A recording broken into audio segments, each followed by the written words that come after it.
আমরা দীর্ঘদিনের এই শিকার হয়ে আসছি। কারণ হচ্ছে যখনই আমরা রেলগেট পরে আমাদের দৈনন্দিন জীবনে যে আমরা যার প্রতিনিয়ত যাতায়াত করি তখন আমাদের ক্ষেত্রে একটা প্রবলেম সম্মুখীন হয়। সেটা হচ্ছে কি যে যানজট তো অবভিয়াসলি বাদে, যখনই রেলগেট পরে আধা ঘন্টা 20 মিনিট 25 মিনিট, তারপরে মালগাড়ি, এই যে যাতায়াত, তারপরে এই কাঠফাটা রোদের ওপর দাঁড়িয়ে থাকা একটা ওষ্ঠাগত প্রাণ মানুষের মধ্যে হাহাকার করে।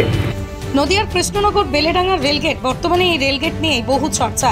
জনবহুল রাস্তা তৎসহ জেলা হাসপাতালের একমাত্র আসার পথ এই রেলগেটের উপর দিয়ে। তবে দীর্ঘক্ষণ রেলগেট পড়ে থাকার কারণে কখনো যাত্রী হয়রানি বা কখনো রোগীরা সময় মতো পৌঁছতে পারছেন না হাসপাতালে। সমস্যায় পড়তে হচ্ছে নিত্যযাত্রী থেকে শুরু করে রোগীর পরিবার। একাধিকবার এই রেলগেটের কাছে আন্ডারপাস কিংবা ওভারব্রিজের দাবি করেছিলেন শহরবাসী। ভোট এসেছে, ভোট গেছে, প্রতিশ্রুতি মিললেও কাজ হয়নি কোনো। অপরদিকে যানজট বেড়ে যাওয়ার কারণে নিত্যদিন বেড়েই চলেছে মানুষের হয়রানি। সাধারণ মানুষ থেকে রাজনৈতিক ব্যক্তিত্ব সকলেই আজ এই রেলগেট নিয়ে হয়েছেন সরব। দ্রুত সুরাহা করুক রাজ্যের সরকার কিংবা কৃষ্ণনগরের সাংসদ মহুয়া মৈত্র। অতি দ্রুত যদি এই সমস্যার সমাধান না হয় তাহলে দিনের পর দিন সাধারণ মানুষের ভোগান্তি বাড়বে। সরকারের উচিত সাধারণ মানুষকে প্রতিশ্রুতি দিয়ে প্রতিশ্রুতি পালন করা। অবিলম্বে রেল দপ্তর যদি কিছু না করে সাধারণ মানুষের অসুবিধা হবে, এমনটাই তারা মত প্রকাশ করে। এইটা যদি আন্ডারগ্রাউন্ড বা হচ্ছে কি যে আপনারা উপর দিয়ে ফ্লাইওভার করার ব্যবস্থা করে রাজ্য সরকার বা কেন্দ্র সরকার যৌথ উদ্যোগে যেটা করবে, সেটা হয়তো সাধারণ মানুষের ক্ষেত্রে অনেক সুবিধাজনক হবে। আপনার বাড়ি কোথায়? আমার বাড়ি কৃষ্ণনগর। আপনার নাম? আমার নাম রফসান রানী শেখ। আপনারা কি চাইছেন যে অবিলম্বে আন্ডারগ্রাউন্ড বা?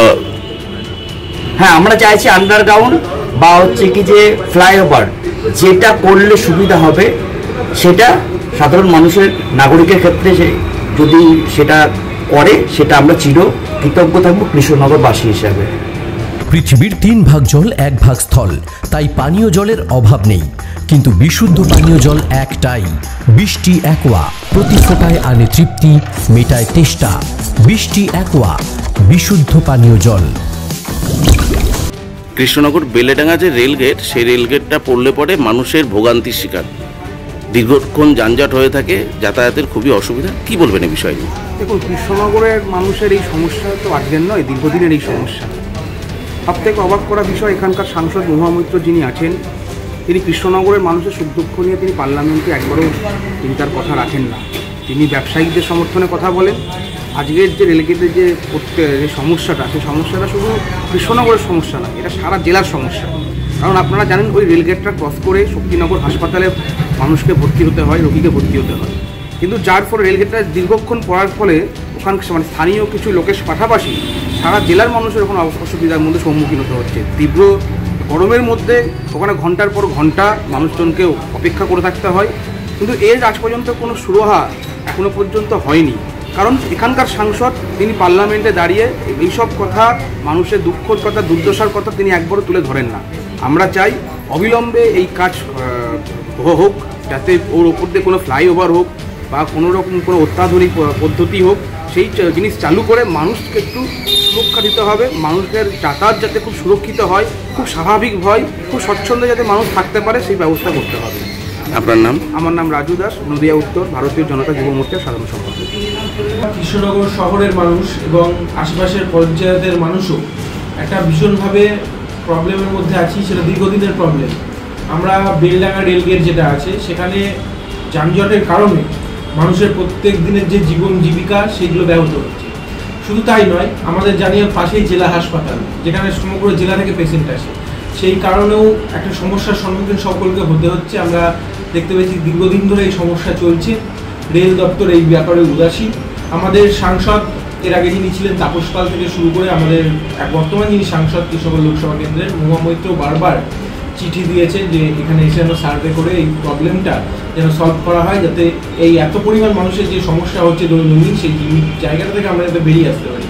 কিন্তু রেল এই বিষয়ে উদাসীন, এবং সেই বিষয়টা আমরা অনুরোধ করব কৃষ্ণনগরের মানুষ হিসাবে যে যেন তারা তাড়াতাড়ি এই বিষয়টাতে পদক্ষেপ করে এবং এই যে সমস্যা, সেই সমস্যা থেকে কৃষ্ণনগর সহ আশেপাশের যে মানুষের যে প্রবলেম, সেটা যেন বেরিয়ে আসতে পারে মানুষ। এটাই বলে। কৌশিক মজুমদার, সভাপতি, কৃষ্ণনগর শহর তৃণমূল যুব কংগ্রেস। নদিয়ার সবথেকে বড় English medium school JRS public school প্রায় 35 বিঘা জমির ওপর গড়ে উঠেছে বিশাল ক্যাম্পাস। নার্সারি থেকে শুরু করে উচ্চ মাধ্যমিক, ITI college, law college, BEd college, ভর্তি চলছে জেআরএস পাবলিক। ব্যালকনি বা সিঁড়ির রেলিং, মডিউলার কিচেন বা ড্রয়িং রুম, এক কথায় আপনার স্বপ্নের বাড়িকে করে তুলুন আরো সুন্দর। Chakdah ply centre, gorgeous look বা কোয়ালিটি সবে 3 number 1 Chakdah ply centre. Chakdah ply centre, KBM, Chakdah, Nadia. আপনি কোথায় ইনভেস্ট করবেন, কেন করবেন, বুঝতে পারছেন না তো?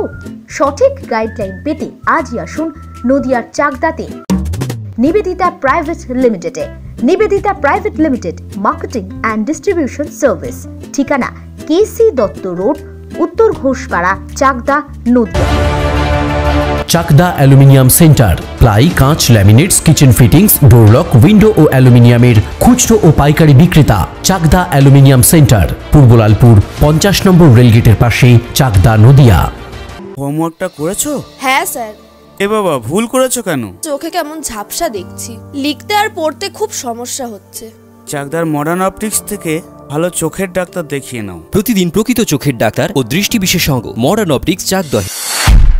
নদিয়া জেলার সবথেকে বড় বিল্ডার্স চাকদার মা মনসা বিল্ডার্স, রড ও সিমেন্টের পাইকারি ও খুচরো বিক্রেতা। মা মনসা বিল্ডার্স, পদ্মবিলা, চাকদা, নদিয়া। ভাবছেন 3 স্টার ক্যাটাগরিতে কাটাবে? রুম রে মাত্র 1500 টাকা থেকে স্টার, খাওয়া দাওয়া রিজনেবল প্রাইস। নদিয়ার একমাত্র 3 স্টার ক্যাটাগরি হোটেল এনবি সোনার বাংলা হোটেল, কল্যাণী এইমসের ঠিক উল্টো দিকে, কল্যাণী, নদিয়া।